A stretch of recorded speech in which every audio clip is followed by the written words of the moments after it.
Hello guys, how are you? Today I am talk about chapter number 1, reproduction in organism of biology, class 12. So guys, please like and subscribe my channel and share with your friend because it's must for you.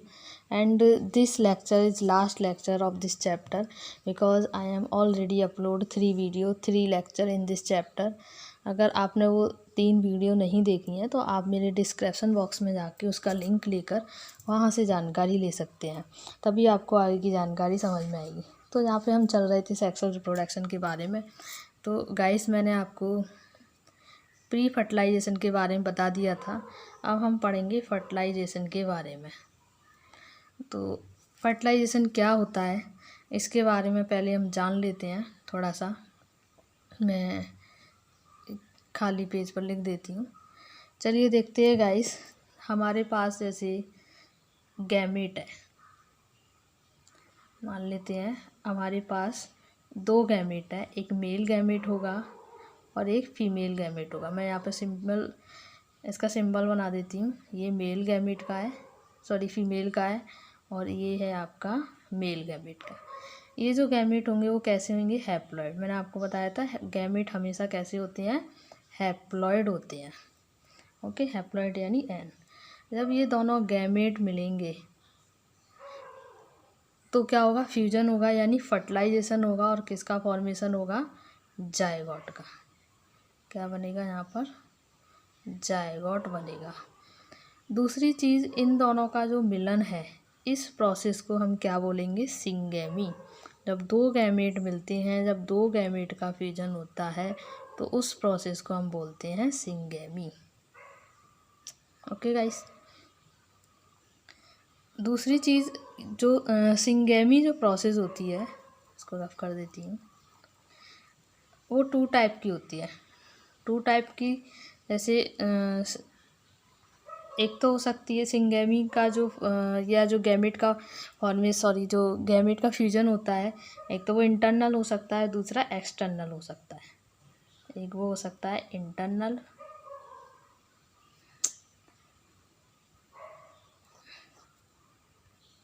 एक तो हो सकता है guys ये internal, और दूसरा हो सकता है एक्सटर्नल। इंटरनल जैसे नाम से पता है कि इंटरनल इट मीन्स बॉडी के अंदर, और external it means outside of body. लिख देती हूँ, एक तो होता है इंटरनल और एक होता है एक्सटर्नल।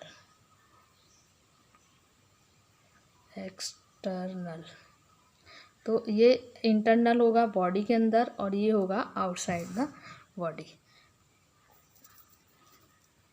चलिए गाइस, इस पैराग्राफ के अकॉर्डिंग हम समझ लेते हैं इस पैराग्राफ में किस तरीके से बताया गया है। Fertilisation the most vital events of sexual reproduction. जाहिर सी बात है कि अगर सेक्सुअल रिप्रोडक्शन में फर्टिलाइजेशन नहीं होगा, इट मीन्स जब 2 गैमेट्स नहीं मिलेंगे तो आगे का फ्यूजन नहीं होगा, इट मीन जायगोट का फॉर्मेशन नहीं होगा, और ना ही ऑर्गेनिज क्या करेंगे वहाँ पर न्यूबॉर्न बेबी को जन्म दे पाएंगे। तो ये क्या, एक सेक्सुअल रिप्रोडक्शन का एक मस्ट यानी मोस्ट इम्पोर्टेंट, विटल्स का मतलब क्या होता है? इम्पोर्टेंट इवेंट्स है, ठीक है। फ्यूजन का होना यानी गैमेट का फ्यूजन होना, इस प्रोसेस को, जो गैमेट का फ्यूजन हो रहा है, जो गैमेट्स मिलते हैं मेल और फीमेल, उस प्रोसेस को क्या बोलते हैं? सिंगेमी बोलते हैं। और जिसके कारण क्या होता है? डिप्लॉयड जायगोट बनेगा। डिप्लॉयड क्यों बनेगा गाइस? जैसे कि हमारे पास जो गैमेट थे वो कैसे थे? हैप्लॉयड थे।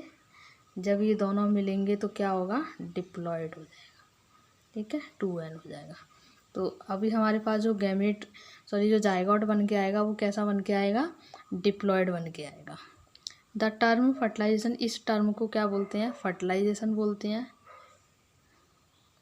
यूज फॉर दिस प्रोसेस, इस प्रोसेस के लिए इसका किस चीज़ का यूज करते हैं, या कह सकते हैं कि जब 2 गैमेट मिलते हैं और जायगोट का फॉर्मेशन होता है, उसी प्रोसेस को हम फर्टिलाइजेशन या फ्यूजन बोलते हैं। The term syngamy and fertilisation are frequently used through interchangeable. अब इसमें क्या आता है कि जब सिंगेमी होगा या फर्टिलाइजेशन प्रोसेस होगी तो उसके अंदर जब 2 गैमेट्स मिलेंगे आपस में, तो तो कुछ चेंजेस वहाँ पर देखने के लिए आपको मिलेगा। What would happen if syngamy does not occur, क्या होगा अगर सिंगेमी नहीं मिलेंगे? तो ऑब्वियसली बात है, अगर सेक्सुअल रिप्रोडक्शन सिंगेमी का प्रोसेस नहीं होगा, यानी दो गैमीट नहीं मिलेंगे, तो वहाँ पर जायगोट का फॉर्मेशन नहीं होगा। जायगोट का फॉर्मेशन नहीं होगा तो एम्ब्रॉयड डेवलपमेंट नहीं होगा। एम्ब्रॉयड डेवलपमेंट नहीं होगा तो वहाँ पे कोई ऑर्गेनिज्म, न्यू इंडिविजुअल ऑर्गेनिज्म नहीं बनेगा। However it has to be mention here that in some organism like rotifera, हनीफेरा एंड इवन सम लिजर्ड, तो ये ऐसे ऑर्गेनिज्म हैं, ये क्या करते हैं, कुछ बर्ड्स भी होती हैं जिसमें टर्की आती है, इसमें क्या होता है, जो फीमेल गैमेट होता है वो ही विदाउट फर्टिलाइजेशन वहाँ पर क्या करती है, एक न्यू ऑर्गेनिज्म को डेवलप कर देती है। तो इस प्रोसेस को हम क्या बोलते हैं, parthogenesis, parthenogenesis. Okay, where does syngamy occur, ये कहाँ पर होती है, ये डिपेंड करता है, जो सिंगेमी का जो फॉर्मेशन, जैसे मैंने अभी आपको बताया, एक्सटर्नल हो सकता है और इंटरनल हो सकता है। In most aquatic organism such as majority of algae faces, यानी अगर हम कुछ जो जलीय जीवों की बात करते हैं उसमें आपकी एल्गी आ जाएगी, फिश आ जाएगी, और कुछ एम्फीबियंस होते हैं, ये क्या करते हैं, सिंगेमी की जो प्रोसेस है वो एक्सटर्नल करते हैं। एक्सटर्नल किस में करेंगे, वाटर में। इट मीन्स ये क्या करेंगे, इसमें मेल जो होगा वो अपना गैमेट वाटर में छोड़ देगा, फीमेल वो अपना गैमेट वाटर में छोड़ देगा, और वहाँ पर आके ये दोनों जब गैमेट आपस में मिलेंगे तो वहाँ पर क्या होगा, सिंगेमी होगी। Outside the body of the organism, यानी अपनी बॉडी के बाहर होता है ये process, external fertilisation. This type of gamete fusion, इस टाइप के गैमेट फ्यूजन को हम क्या बोलेंगे, external fertilisation. Organism exhibiting external fertilization show great syngamy between the sexes and release a large number gametes into the surrounding medium in order to enhance the chance of syngamy। It means कहने का मतलब है कि जो external fertilisation करते हैं ऐसे organism क्या करते हैं, ज़्यादा संख्या में सिंगेमी करेंगे। इट मीन्स कि ज़्यादा गैमेट्स प्रोड्यूस करेंगे, ज़्यादा नंबर में ज़्यादा गैमेट्स रिलीज करेंगे, और जो ज़्यादा सिंगेमी करेंगे, बिकॉज वहाँ पर क्या होता है कि कुछ जो प्रेडेटर्स है, जैसे मान लेते हैं कुछ फिश वगैरह ने अपने गैमेट्स प्रोड्यूस करे और उसके बाद कुछ प्रेडेटर्स आए और उसको खा गए, तो वहाँ पर क्या होगा कि एक तरीके से अगर वो बच जाते हैं तो सिंगेमी पॉसिबल है, अगर नहीं बचते हैं तो वहाँ पे गैमेट का फॉर्मेशन, इट मीन सॉरी जो फ्यूजन है वो नहीं हो पाता है। दिस हैपन्स, इसी कारण से क्या होता है, जो बोनी फिश होती है और जो फ्रॉग होती है वहाँ की, वो ज़्यादा नंबर पर ऑफस्प्रिंग को प्रोड्यूस कर देती हैं। लेकिन इसके एक डिसएडवांटेज यही होते हैं कि जो एक्सटर्नली वॉल्नरेबल प्रेडेटर्स, यानी जो बाहरी जो प्रेडेटर्स होते हैं उससे इनकी जो लाइफ है वो ख़तरे में होती है, और वो बड़े होने तक वहाँ पर सर्वाइव, जब तक वो सर्वाइव करते हैं, यानी जब तक वो बड़े नहीं हो जाते तब तक एक तरीके से क्या होता है, उनकी लाइफ रिस्की होती है।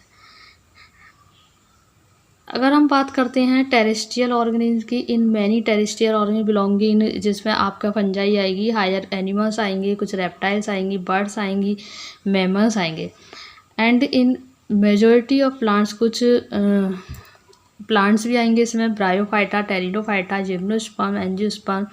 ये क्या करते हैं, इनमें जो सिंगेमी जो प्रोसेस होती है वो कहाँ होती है, इनसाइड द बॉडी के अंदर होगी, और इस प्रोसेस को हम क्या बोलेंगे, इंटरनल फर्टिलाइजेशन।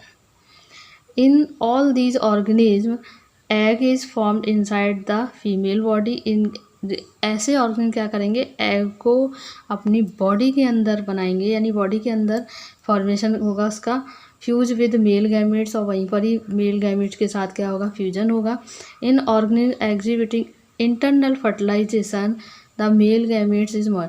इसमें क्या होता है, इंटरनल फर्टिलाइजेशन में जो मेल गैमेट होता है वो क्या होता है, मोटाइल होता है, जो क्या करता है, फ्यूज होने के लिए फीमेल गैमेट्स के पास खुद जाएगा, खुद पहुंचता है। In these even though the number of sperm producing very large, जैसे अब इसमें क्या होता है कि जो स्पर्म होते हैं, इट मीन्स जो मेल गैमेट होते हैं वो भी ज़्यादा संख्या में प्रोड्यूस होते हैं, क्योंकि वो भी मेल गैमेट्स के पास जाते हैं, और जब वो मेल गैमेट्स के पास पहुंचेंगे तब तक उन्हें काफ़ी प्रोसेस से यानी काफ़ी लंबा सफ़र तय करना होगा, जिसके कारण क्या है कि वो बीच में डिस्ट्रॉयड भी हो सकते हैं। इसलिए ये भी क्या है, जो स्पर्म यानी मेल गैमेट्स है ये भी लार्ज नंबर में प्रोड्यूस होते हैं। There is a significant reduction, तो ये इसका मतलब यही है कि वो बीच में क्या हो सकते हैं, यानी वो ख़त्म हो सकते हैं, उनका रिडक्शन हो सकता है in the number of egg product produced in seed plant. अगर सीड प्लांट की हम बात करें तो ये क्या होते हैं, नॉन मोटाइल मेल गैमेट होते हैं, जो क्या करते हैं फीमेल गैमेट्स के पहुंचने के लिए एक पॉलन ट्यूब की हेल्प लेते हैं। इट मीन्स कि एक पॉलन ट्यूब के द्वारा वो फीमेल गैमेट तक पहुंच पाते हैं। नेक्स्ट है पोस्ट फर्टिलाइजेशन इवेंट्स। अब पोस्ट फर्टिलाइजेशन में क्या होता है, अभी हमने पढ़ा है फर्टिलाइजेशन, उससे पहले पढ़ा था प्री फर्टिलाइजेशन, यानी फर्टिलाइजेशन से होने वाली फर्टिलाइजेशन से पहले होने वाली जो प्रोसेस है, क्या होता है उसमें प्री फर्टिलाइजेशन में 2 गैमेट का फॉर्मेशन होता है, और फर्टिलाइजेशन में वो गैमेटों का क्या होगा, फ्यूजन होगा और जायगोट का फॉर्मेशन होगा। अब नेक्स्ट चीज़ है पोस्ट फर्टिलाइजेशन। इस इवेंट्स में क्या होता है, sexual reproduction after the formation of zygote are called post fertilisation. तो जो सेक्सुअल रिप्रोडक्शन के जो इवेंट्स होते हैं उसके बाद क्या होता है, जायगोट का फॉर्मेशन होगा, और इस प्रोसेस को ही हम क्या बोलेंगे, पोस्ट फर्टिलाइजेशन बोलेंगे। चलिए जायगोट का जो फॉर्मेशन होगा उसमें हम जान लेते हैं कि किस तरीके से जायगोट का फॉर्मेशन होता है। तो बात करते हैं फॉर्मेशन ऑफ डिप्लॉयड जायगोट। ये मैंने आपको बता दिया जायगोट कैसा बनेगा, डिप्लॉयड बनेगा, universal in all sexually reproducing organism. ये सभी में, ऐसा नहीं है कि किसी में डिप्लॉयड बनेगा किसी में हैप्लॉयड बनेगा। जायगोट जो होगा हमेशा कैसा होगा, हैप्लॉयड ही होगा, सॉरी डिप्लॉयड होगा। जायगोट जो होगा वो हमेशा कैसे होगा, हमेशा डिप्लॉयड होगा, नॉट हैप्लॉयड। अब डिप्लॉयड कैसे होगा, डिप्लॉयड ऐसे होगा कि जो गैमेट हमारे पास हैं, जो मेल और फीमेल गैमेट है वो कैसे हैं, हैप्लॉयड है, यानी एन हैप्लॉयड मेल और फीमेल। जब ये दोनों मिलेंगे एन एन क्या हो जाएगा, 2n हो जाएगा, और ये क्या कहलाएगा, जायगोट। इसलिए इसको क्या बोलेंगे, डिप्लॉयड। डिप्लॉयड का मतलब यानी दो गैमेट का फॉर्मेशन जब मिल रहे हैं तो इसको हम बोलेंगे diploid zygote. Okay, in organism which external fertilisation, कुछ और जो ऑर्गेनिज्म होते हैं जो एक्सटर्नल फर्टिलाइजेशन करते हैं उनका जो जायगोट का फॉर्मेशन होता है वो एक्सटर्नल मीडियम से होता है, वाटर के थ्रू। वो क्या करते हैं, गैमेट प्रोड्यूस कर देते हैं वाटर में, और जब मेल गैमेट और फीमेल गैमेट मिलते हैं तब वहाँ पर क्या होगा, जायगोट का फॉर्मेशन होगा। Whereas in those exhibiting internal fertilisation zygote is form inside the body of the organism. तो यहाँ पे क्या है, इंटरनल फर्टिलाइजेशन जो होगा उसमें जायगोट का फॉर्मेशन कहाँ होगा, बॉडी के अंदर ही होगा, और एक्सटर्नल में कहाँ होगा, आउटसाइड ऑफ बॉडी। उसके बाद नेक्स्ट देते हैं further development of zygote depend on the type. अब जब जायगोट का जो डेवलपमेंट हो गया, अब ये उसकी जो लाइफ है यानी आगे का जो फ्यूचर है वो डिपेंड करता है लाइफ साइकिल का, जो ऑर्गेनिज्म की जो लाइफ साइकिल कैसी है, और इन्वायरमेंट पर भी डिपेंड करता है। उसी के अकॉर्डिंग आगे की जो लाइफ है उसकी आगे की जो प्रोसेस है वो कंप्लीट होती है। इन ऑर्गेनिज्म बिलोंगिंग, जैसे हम बात करते हैं फंजाई एल्गी, इसका जो जायगोट है वो क्या कर लेता है, एक अपने ऊपर एक थिक बॉल बना के रखता है। जैसे जो थिक बॉल है वो क्या करती है, बचाती है किससे, डिसेक्शन एंड डैमेज से। डिसेक्शन और डैमेज यानी किसी चीज़ से क्षति ना पहुँचे, और डिसेक्शन का मतलब होता है कि जो एक तरीके से हीट यानी हीट से प्रोटेक्ट करना। Okay, in undergoes a period of rest, इस टाइम पर वो क्या करता है, जब वो जर्मिनेट होता है, इट मीन्स कहने का मतलब है जब वो एक थिक वॉल के अंदर अपने आप को प्रोटेक्ट कर लेता है, तो उस समय वो एक रेस्ट पीरियड होता है जर्मिनेशन का, या काफ़ी समय तक वो वहाँ पर रुका रहता है।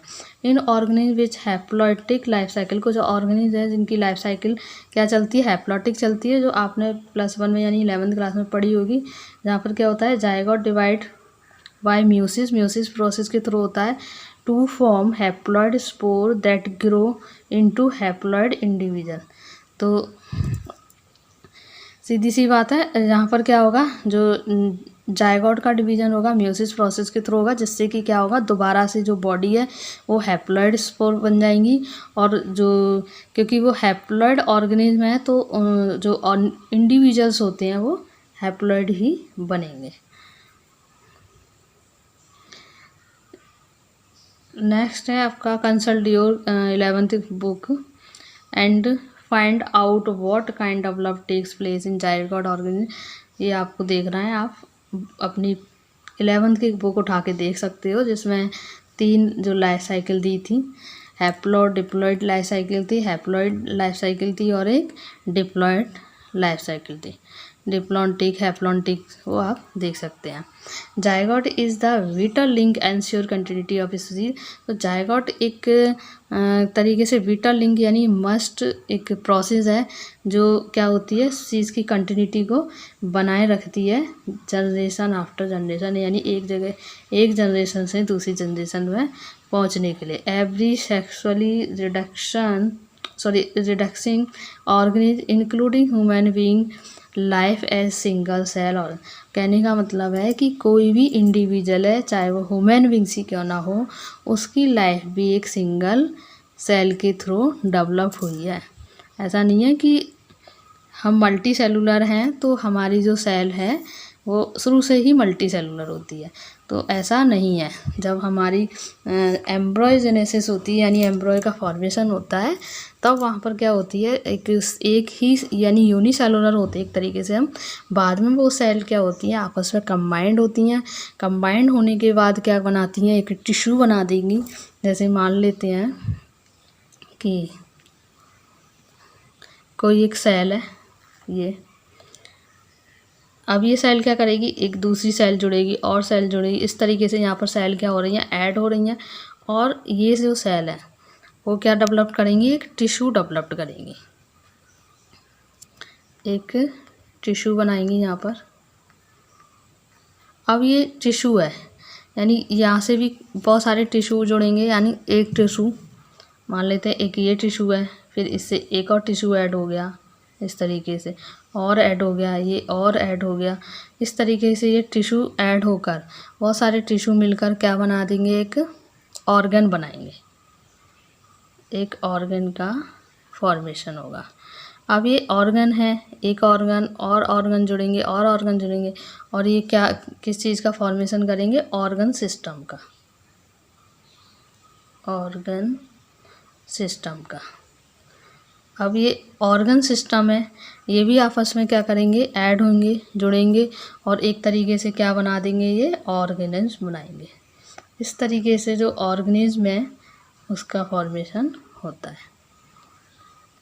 अब जैसे मान लेते हैं हमारी स्किन है, स्किन पर बहुत सारी सेल है, जब आप माइक्रोस्कोप में देखोगे तो एक स्ट्रक्चर होता है सेल का जो एक दूसरे से जुड़ी होती है। अब बात करते हैं टिश्यू की, तो यही क्या है, एक पर्टिकुलर एक टिश्यू बना देता है, और टिश्यू से फिर क्या बनेगा, ऑर्गन, जैसे कि हार्ट बन गया आपका, इंटेस्टाइन बन गई आपकी, और भी बहुत सारे जो ऑर्गन है वो बनेंगे। ऑर्गन से जुड़ के क्या बनेगा, ऑर्गन सिस्टम बनेगा। जैसे कि इंटेस्टाइन है, इंटेस्टाइन में जो आपका जो डाइजेस्टिव सिस्टम है वो केवल इंटेस्टाइन से तो नहीं बना, उसमें आपके और भी ऑर्गन ऐड हैं जो क्या हो रहा है, डाइजेस्टिव सिस्टम का, यानी पूरा एक डाइजेस्टिव सिस्टम आपका बना हुआ है। जैसे कि लार्ज इंटेस्टाइन, स्मॉल इंटेस्टाइन, और इसके अलावा आपका जो माउथ है, माउथ से लेकर आपका जो रेक्टम है वहाँ तक एक डाइजेस्टिव सिस्टम होता है। तो इस तरीके से क्या होता है, एक ऑर्गेनिज्म का निर्माण होता है, यानी एक ऑर्गेनिज्म बन के तैयार होता है। ऐसा नहीं कि मतलब पहले से ही एम्ब्रॉय से ही काफ़ी यूनिसेलुलर होते हैं, यानी बहुत सारी सेल ऐड होती हैं, ऐसा नहीं होता है। तो बाद में जाके ये सेल आपस में क्या होती है, इंक्लूड होती हैं और टिश्यू बनाती है, टिश्यू से ऑर्गन बनता है, ऑर्गन से ऑर्गन सिस्टम बनता है, ऑर्गन सिस्टम से ऑर्गेनिज्म बनता है। तो वही चीज़ है। Embryogenesis refer to the process of development of embryo. इस प्रोसेस के थ्रू क्या है, एक एम्ब्रॉय का डेवलपमेंट होता है। कहाँ से बनेगा वो एम्ब्रॉय, कहाँ से आएगा, जायगोट से। During embryogenesis zygote undergo cell division. Embryogenesis process के थ्रू जायगोट क्या करेगा, सेल डिवीजन करेगा, और सेल डिवीजन में क्या होगा, माइटोसिस प्रोसेस होगी, और इसमें क्या होगी, सेल डिफरेंशिएट होगी, यानी सेल की जो संख्या है वो बढ़ेगी। सेल डिवीजन के थ्रू क्या होगी, इंक्रीज होगी number of cell in developing embryo. तो इस जो एम्ब्रॉय डेवलप हुआ है उसमें क्या होगा कि जो सेल है, सेल की संख्या है, नंबर ऑफ सेल्स वहाँ पर इंक्रीज होती जाएंगी। Cell differences help group of, और सेल डिफरेंसेस किस चीज़ में हेल्प करती है, क्या बनाती है, ग्रुप ऑफ सेल, यानी सेलों का ग्रुप बना देती है, जो क्या करती है, undergo certain modification to form specialised tissue. एक स्पेशलाइज्ड टिश्यू बन जाता है जो एक पर्टिकुलर काम करता है, पर्टिकुलर एक उसका एक फंक्शन होता है। And organ to form an organism, और एक ऑर्गन टिश्यू से क्या बन जाएगा, ऑर्गन, ऑर्गन से क्या बन जाएगा, ऑर्गेनिज्म बन जाएगा। You have studied about process of cell division. आपने अच्छे से पढ़ा है पहले से +1 में सेल डिवीजन के बारे में, माइटोसिस, मियोसिस, और इसमें कौन कौन सी प्रोसेस होती है उसके बारे में भी आपने पढ़ा हुआ है। अब बात करते हैं एनिमल और कैटेगरी। एनिमल को 2 कैटेगरी में डिवाइड किया गया है, ओविपोरस और विविपोरस। ओविपोरस जो होते हैं क्या करते हैं, एग ले करते हैं, और विविपोरस जो होते हैं वो बच्चे देते हैं। Whether the development of zygote formation take place outside the body. ये किसके बेस पर डिवाइड किया गया है, ओविपोरस और विविपोरस को। ये डिवाइड किया गया है, डेवलप किया किसकी बेस पर, जायगोट की, कि जायगोट कहाँ डेवलप्ड होगा, आउटसाइड बॉडी या इनसाइड बॉडी, फीमेल पेरेंट्स की बॉडी के अंदर होना है या बाहर होना है। Whether they lay fertilised unfertilised egg और give birth to young one. इसमें ये देखा जाता है कि फर्टिलाइजेशन होता है या फर्टिलाइजेशन नहीं होता एग का, या जो यंग वन को बर्थ दिया जाता है या नहीं। इस बेस पर इस और जो एनिमल है उनको 2 पार्ट्स में डिवाइड किया गया है, विविपोरस और oviparous. In oviparous animal like reptiles and birds. ये क्या है, ओविपोरस। ओविपोरस इट मीन्स जो क्या करते हैं, एग ले करते हैं। द फर्टिलाइज एग, ये क्या करेंगे, एग को फर्टिलाइज करेंगे, और एक लेयर होती है, हार्ड कवरिंग होती है इनके ऊपर, जिसको बोलते हैं कैल्शियस सेल। कैल्शियस सेल्स होती है जो क्या करती है, इसको एक तरीके से सेफ रखती है, किससे, इन्वायरमेंटल, क्योंकि जो फीमेल होती है वो क्या करती है, अपनी एग को बाहर रिलीज़ कर देती है, और जिसके कारण क्या होता है कि एनवायरनमेंट से उसको प्रोटेक्शन मिले। तो एक कैंसरस सेल होती है जिसके कारण वो प्रोटेक्ट रहता है। और after a long period of incubations young ones. Incubation का मतलब है उनको हीट प्रोड्यूस करना। जो जिस ऑर्गेनिज्म या जिस बर्ड का एग होगा वो क्या करेंगे, इसको हीट प्रोड्यूस करेंगी। यंग वंस हैच आउट, और उसके बाद से क्या होगा, जो यंग वंस है वो एग को बाहर निकल आएगा, यानी एग से क्या करेगा, वो अपनी बॉडी को, यानी एक तरीके से वहाँ पर फोर्स प्रोड्यूस करेगा, यानी फोर्स देगा एग को, और जो सेल होगी, कैंसरस सेल्स जो सेल होती है वो हट जाती है, और उससे वो बाहर निकल आता है। इसके अलावा on the other hand viviparous की बात करें तो जो एनिमल होते हैं, मेजॉरिटी ऑफ मैमल्स इसमें ह्यूमन बींग्स भी इंक्लूड है। इसमें जो जायगोट का डेवलपमेंट होगा वो कहाँ पर होगा, inside the body female organism के अंदर, बॉडी के अंदर जायगोट का डेवलपमेंट होगा या जायगोट बनेगा। After attending a certain stage of growth, तो कुछ समय तक वो क्या है कि फीमेल बॉडी के अंदर ही रहता है, और वहाँ पर उसकी ग्रोथ होती है। उसके बाद क्या होता है, जो यंग वंस है वो डिलीवर्ड होता है, बॉडी से बाहर आता है। फीमेल ऑर्गेनिज्म की जो बॉडी होती है जिसमें वो ग्रो कर रहा था वहाँ से बाहर आ जाएगा। Because of proper embryonic care, इसमें क्या होता है, जो फीमेल बॉडी के अंदर जो एम्ब्रॉय होता है उसकी प्रॉपर केयर होती है और वो एक्सटर्नल जो एनवायरनमेंट है उससे बचा रहता है। द चांस ऑफ सर्वाइव, इसलिए इसके जो सर्वाइव करने के चांसेस क्या होते हैं, ज़्यादा होते हैं बेबीपोरस ऑर्गेनिज्म के अकॉर्डिंग टू ओविपोरस। ओविपोरस जैसे कि मान लेते किसी बर्ड ने एग ले किया है, अब कोई और ऑर्गेनिज्म आ गया, कोई और बर्ड आ गई, उसके एग को उठा के ले गई वहाँ से, या फिर ह्यूमन बींग्स या कोई अदर एनिमल है उसके एग को किसी ना किसी तरीके से नुकसान पहुंचा दिया, तो वो सर्वाइव नहीं कर पाएंगे। इन फ्लावरिंग प्लांट की अगर बात करते हैं तो जायगोट का जो फॉर्मेशन होता है वो ओव्यूल के अंदर होता है। फर्टिलाइजेशन के बाद क्या होता है, सेपल, पेटल और स्टेमन्स जो होते हैं फ्लावर्स के वो क्या होते हैं, गिर जाते हैं यानी अलग हो जाते हैं। अब सेपल पेटल्स क्या होते हैं, जैसे मैं एक फ्लावर्स बना देती हूँ, यहाँ पर पेन ले लेते हैं इस तरीके से, ये फीमेल रिप्रोडक्टिव पार्ट है, ये इसके ऊपर जो है एक यहाँ पर निकाल देते हैं, ये आपके क्या हो जाएंगे, पेटल्स हो जाएंगे, पेटल्स। दूसरा क्या होता है, सेपल्स। सेपल्स आपके ये जो नीचे ग्रीन ग्रीन जो पार्ट होता है लीव्स का, ये तो लीव्स होती, जो पंखड़ी बोल सकते हैं फ्लावर्स, जो फ्लावर्स होता है उसकी पंखड़ी होती है। इसके नीचे जो ग्रीन वाला जो पार्ट होता है लीफ जैसा होता है जो अटैच रहता है फ्लावर से, तो इसको हम बोलते हैं, ये तो पेटल्स हो जाएगा और इसको हम बोलेंगे सेपल्स, ये आपका होगा सेपल। इसके अलावा होता है स्टेमन। स्टेमन आपका ये वाला पार्ट होगा, फीमेल रिप्रोडक्टिव पार्ट, ये आपका होगा स्टेमन, स्टेमन। ओके, तो जब एक तरीके से जब ये मैच्योर्ड होता है, जहाँ पर जायगोट का फॉर्मेशन होता है, उसके बाद क्या होता है, ये सेपल, पेटल और ये स्टेमन, ये दोनों क्या होते हैं, अलग हो जाते हैं। कैन यू नेम, चलिए मार्कर ले लेते हैं, can you name a plant in which the sepal remains, आप ऐसे प्लांट के नाम बताइए जिसमें सेपल अटैच रहते हैं, जुड़े रहते हैं।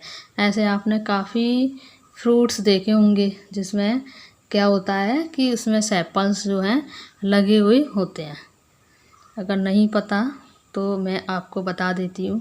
आप गुआवा की बात करते हैं, टमाटो हुआ, गुआवा हुआ, जिसमें क्या होते हैं, जो ब्रिंजल हुआ, लिख देती हूँ इधर, ब्रिंजल, टमाटो, गुआवा, इन तीनों में क्या होता है, पेटल्स लगे, जो सॉरी इसमें जो सेपल्स होते हैं वो लगे होते हैं। जैसे कि हम बात करते हैं ब्रिंजल की, ब्रिंजल का स्ट्रक्चर जैसे इस तरीके से कुछ होता है, ये लगे होते हैं ये तक। तो ये वाला जो पार्ट होता है ऊपर वाला, इसी को हम क्या बोलते हैं, सेपल बोलते हैं। जो ग्रीनिंग जो ग्रीनी पार्ट होता है वो इसका सेपल कहलाता है। तो वैसे मोस्टली जो फ्रूट्स होते हैं, जब फ्रूट्स कंप्लीट हो जाता है उसमें ये गिर जाता है, लेकिन कुछ जो फ्रूट्स होते हैं उनमें ये लगे रहते हैं after matured of fruits. The pistil however remain, pistil तो अटैच ही रहेगा प्लांट के, जिसमें क्या होगा, जायगोट डेवलप्ड होगा इनटू एम्ब्रॉय, एम्ब्रॉय बनेगा, और ओव्यूल डेवलप्ड होगा किसमें, सीड में, ओव्यूल सीड बन जाएगा। ओके, ओवरी किस में चेंज हो जाएगी, ओवरी डेवलप्ड हो जाएगी फ्रूट में। बीच डेवलप्ड आ थिक वॉल, एक थिक वॉल भी बनेगी जिसको बोलेंगे pericarp, that is protect is function. जैसे मान लेते हैं ये कोई एप्पल है, इस तरीके से। तो इसकी जो ऊपर वाली जो लेयर है जो इस फ्रूट को प्रोटेक्ट करके रख रही है, जिसको आप क्या करते हो खाते समय इसके जो पील को फेंक देते हो छील कर, तो इस वाले पार्ट को हम क्या बोलेंगे, पेरिकाल्प बोलेंगे। और ये जो पार्ट होता है ये क्या होता है, फ्रूट होता है, फ्रूट। ये वाला जो पार्ट होगा वो क्या होगा, फ्रूट होगा। और इसके अंदर क्या होते हैं, ये सीड लगे होते हैं। तो वही चीज़ है यहाँ पर क्या है कि जो जायगोट इनटू एम्ब्रॉय, जायगोट एम्ब्रॉय से डेवलप होगा, जिसमें ओव्यूल किस में कन्वर्ट हो जाएगा, सीड में कन्वर्ट हो जाएगा। तो यहाँ पर ओव्यूल है, जो सीड कन्वर्ट होकर आया है वो किससे कन्वर्ट होकर आया है, ओव्यूल से। और ये जो फ्रूट है ये क्या होती है, ओवरी होती है, जो बाद में फ्रूट बन जाती है और इसके ऊपर एक लेयर बना लेती है। उस फ्रूट के ऊपर उस लेयर को हम क्या बोलते हैं, पेरिकाल्प बोलते हैं। After dispersal seed germinate under favourable condition to protect new seed. जब सीड डिस्पर्सल होते हैं तो वो दोबारा से क्या करने लगते हैं, ग्रो करने लगते हैं, जर्मिनेट करने लगते हैं। लेकिन कब करेंगे, under favourable condition to protect new plants. और जैसे आपने देखा होगा जब बारिश का सीज़न होता है तब ज़्यादातर जो सीड आपने जो फेंके हुए होते हैं वो तब जर्मिनेट करने लगते हैं, क्योंकि उनको उनके अकॉर्डिंग उनके फेवरेबल कंडीशंस उनको मिल जाती है, इसलिए वो वहाँ पर ग्रो कर पाते हैं। तो आज के लिए इतना ही गाइस। आप मेरी वीडियो को लाइक शेयर और सब्सक्राइब करिए। मिलते हैं एक फिर न्यू चैप्टर नंबर 2, जिसमें हम पढ़ेंगे फ्लावरिंग प्लांट के बारे में, sexual reproduction in flowering plants. तो उसको हम स्टार्ट करेंगे नेक्स्ट न्यू वीडियो में। तब तक के लिए धन्यवाद।